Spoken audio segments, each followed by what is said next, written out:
cuz? What's going on? How you? Good. So last week we talked about the middle class disappearing. Yeah. This week I want to know about cryptocurrency. Yeah. Is there any way you can go in depth about That's a new thing, man. So it's another vehicle you can use for investing. Okay. Basically, it's been getting a lot of traction lately due to what's going on. You know, a lot of people are looking for other ways to invest. Right. And Absolutely. cryptocurrency is definitely a new way to invest.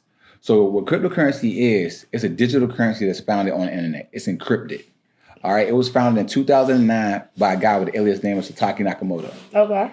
And what he did, he basically wanted to create this system outside the banking system because he created this after the 2008-2009 crisis happened.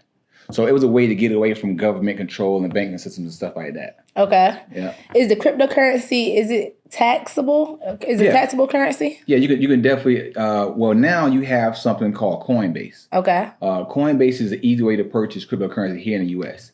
It's the United States' largest exchange for cryptocurrency. It has 13 billion users, and it's traded up to 150 billion. Oh, so people actually are catching on to the cryptocurrency wave. For sure. It's been around since 2009. So a lot of people are starting to welcome it more, including businesses. Got it. And how does it work? So basically, Bitcoin, it has actual people that mine Bitcoin electronically. It's not like physical people, swiping a pick or something in the mines. It's actually a computer that does the work. And this computer has to actually complete a mathematical equation. And the more Bitcoin in circulation, the harder the mathematical equation. Got you. So these people get these computers and have them compute the blocks. And once they complete a blockchain, making sure that the ledger is good. Ledger is the list of all the transactions, and it's on a public ledger. Okay. So everybody can see it. You have like a number, and it has 34 characters. But nobody's going to know who you are unless they know your numbers. So your numbers is your identity? Basically. Okay. On cryptocurrency. So they put them on this public ledger, and what the miners do is they make sure that these transactions are complete and accurate, and they get paid for them in Bitcoin. Got you. And how are the miners compensated? So they get paid in Bitcoins, and recently they just had something huge just happen, Amber. It's called halving. Okay. So miners was getting around 12 Bitcoins per block they mined. Now it got cut in half to 6. All right, now let's go on the history of halving. So halving first happened in 2012. Okay. At the time, Bitcoin was around $11. Within a year, Bitcoin went up to $1,000. So Bitcoin from those 4 years went from $11 to $1,000. So you're talking about people turning to millionaires overnight. Right. Absolutely. So like I said, that's why it's great to be an early adopter and see what's going on before everybody else do, before the herd gets there. So then another 4 years later, Amber, in 2016, you had Bitcoin around $700 in 2016. When 2017 came, a little over a year later, Bitcoin went up to $20,000. So you're talking about people becoming millionaires overnight. Absolutely. Yeah, and so now, guess what just happened this month, Amber? What? We just had another halving on May 11th. Oh, wow. This month, we just had a halving. During all this pandemic and all this stuff going on, they just had another halving. So if history repeats itself, Bitcoin is going to go up another hundreds of thousands of percentage. Oh, wow. It's going to spike up again. Yeah. In the near future. Yeah. Are you currently investing? For sure. Yeah, I definitely, I didn't like Bitcoin at first. Okay. I had a love-hate relationship with Bitcoin. If you look at one of our old videos on our channel, you will see how much I didn't like it and the reason why. Right. But now, we are our worst enemy. Absolutely. If I see something happen, regardless if I like it or not, I'm still going to jump into it. Yes. And I can see Bitcoin, cryptocurrency in itself, being the future of money or currency for us, shall I say. Got it. How can we purchase Bitcoins? So the easiest way to purchase it is on this app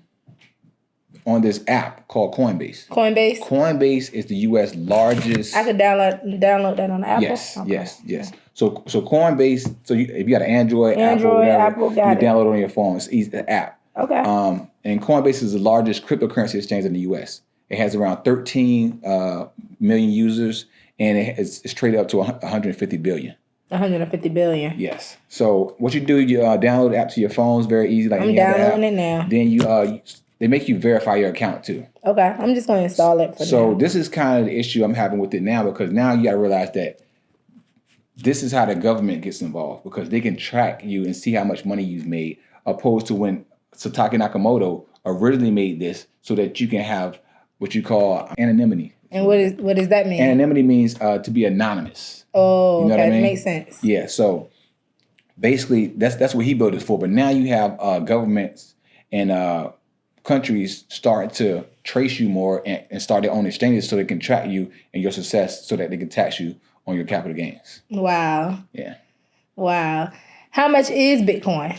Today, Bitcoin is trading around $9,400 today. For one? For one Bitcoin. But see, the thing is, Amber, a lot of people don't understand. You don't have to buy a whole Bitcoin. Okay. You can buy a percentage of it. Okay, so you can invest. It can be as small as $2, I believe, that you can buy Bitcoin for. So you got a $50, you got $100. You can buy some a little bit here and there every paycheck. You know what I mean? I just think it's another good option to diversify your portfolio. You know, I think first we should buy physical gold and silver, and then if you want to invest in some other things, I think the next thing would be cryptocurrency, because I think that's going to be the future for some time. Wow. What are the top 5 cryptocurrencies? So the top cryptocurrencies out there, well, Bitcoin, as you know, is number one. Right. Anything other than Bitcoin is called an altcoin. All right, it's like an alternative to Bitcoin. So Bitcoin is number one. You have Ethereum is out there. It's another top cryptocurrency. You have Litecoin. You have Ripple, which is another one I like. That's the ones that help speed the transactions between the banks and putting money in a little faster. You got Bitcoin Cash. You know what I mean? I think those are the top 5 cryptocurrencies out right now. Got it.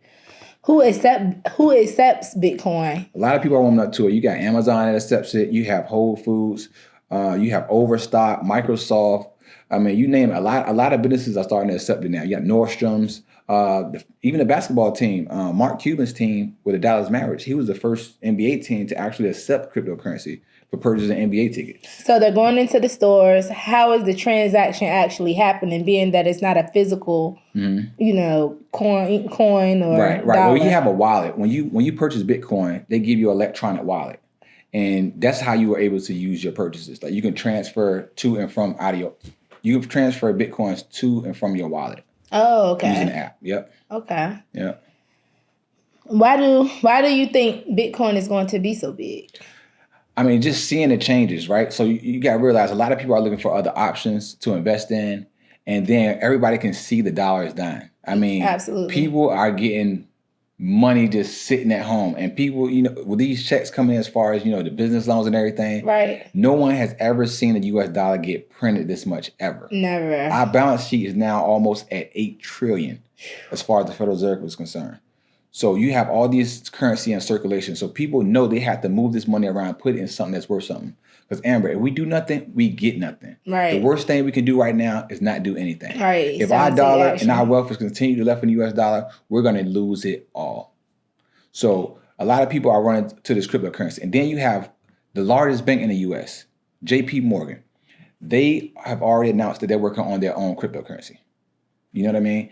So when Wall Street gets into this, right, that's like the floodgates of money gonna come into this thing. Got you know it. what I mean? I don't know why Bitcoin's not through the roof right now. I mean, it's like common sense. Like how if you have Wall Street that hate, you gotta realize Jamie Dimon, which is the CEO of JP Morgan, he hated cryptocurrency at first. And now he hated it. He bashed it every chance he got. Now his whole demeanor has changed towards it. And not only that, he's working on his own coin.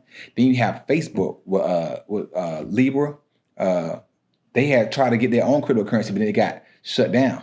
And why is that? That's a great question. So the government, because you got to realize Facebook is in every country. Mm-hmm. They didn't want to decentralize their money. They didn't want to lose their power, basically, to Facebook using their own cryptocurrency. Mm-hmm. So they wanted to have control over that. So basically, their plan probably is now to work on their own cryptocurrency before Facebook has theirs. Right, so, right. Facebook got denied, but I think Facebook is still working on things like workarounds to get around it. Absolutely. Yeah. And could this be the future of money? And could it last the test of times? I think it's going to play a huge part in the near future of money. I don't think it's going to last the test of time. And why is that? Like we talked about in our recent videos, Amber, when we talked about it was between currency and money. Right. Cryptocurrency is still a currency. It's not backed by anything. Right. So you got to realize this thing has only been around for a decade, 10 years, 2009. 10 years, yeah. The U.S. dollar still fairly young. Still young. Yeah. The U.S. dollar's been around for 200 years. Yes. Gold and silver's been around for over 5,000 years. You get what I'm saying? Yes. You can find any currency that ever existed in the world, and I guarantee it died. You can go back in history. Any currency that ever came about, it always died. And the reason behind that is because it didn't have a store of value. Gold and silver has a physical store value. Right. That's going to last the test of time. Right. Absolutely. I remember with the stimulus check, you had mentioned to me one time before that they were actually trying to... Oh, my God. That's one of the biggest things, too. When we about to get these stimulus checks, man, the Federal Reserve Bank, which is the bank of all banks, this is the bank that controls the world's dollar. This is the Fed here, right? Got you. They admitted that they was working on their own cryptocurrency to pass out stimulus checks. That was a thing they was considering. Right. That tells me in itself, with them adapting cryptocurrency, it's going to shoot through the roof. Yes. These people controls the world's dollar. Right. Once they move over to Bitcoin, regardless if it's not Bitcoin, it's a form of cryptocurrency, Bitcoin's the biggest man on the block. It's the biggest cryptocurrency in the world. So it's going to make that price go up. That's why I'm invested in cryptocurrency. Because I know these other countries and all these global hierarchies and these big leaders, they want to be able to tax your currency. It's hard to tax physical gold and silver. So they don't want to go directly to a gold standard right off the bat. Right. They want to go to something where they can see online. Digital. They can touch it anytime they want to, and they can tax you when they want to. Correct. You know what I mean? They want to have that control. That's basically what it boils down to. Wow. Well, thank you so much for that insight, Jay. That was definitely very informative. Yeah. Y'all stay tuned in with us. Amber Hurley. Make sure y'all like, share, subscribe to our channel. Yes. Thanks for the support. Peace.